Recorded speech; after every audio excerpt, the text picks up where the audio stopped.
Elämäntaidon valmennuksessa on aina ehdottomasti kysymys siitä, että haetaan itselle parempaa oloa. Mitä tästä nyt sitten on hyötyä ja miten tämä kaikki on mahdollista toteuttaa ja miksi ylipäätänsä tulla elämäntaidon valmennukseen.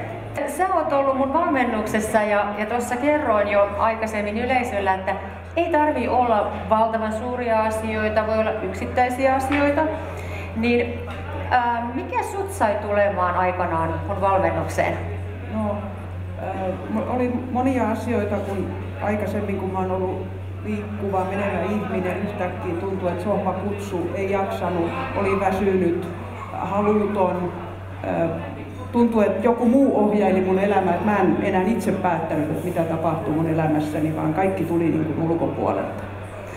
Niin on todella tärkeää lähteä siitä lähtökohdasta, että löydät oman sisäisen johtajasi, oman sisäisen ohjaajasi, alat kirjoittaa omaa elämän käsikirjoitustasi. Kun hengittää, hiljentyy ja hymyilee, niin saa yllättävän paljon energiaa.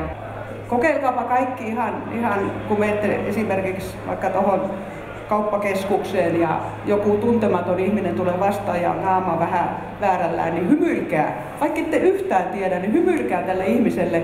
Sen ihmisen päivä on pelastettu.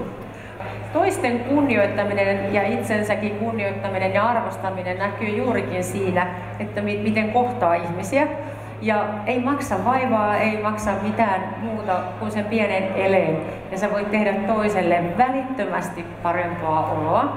Oma asenne tekee elämästä tosi paljon helpomman.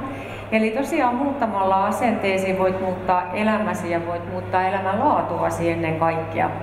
Tuloksia syntyy sitä mukaan, kun itse oivallette ja löydätte ne omat voimavaranne ja muistakaa, että teillä kaikilla ne on.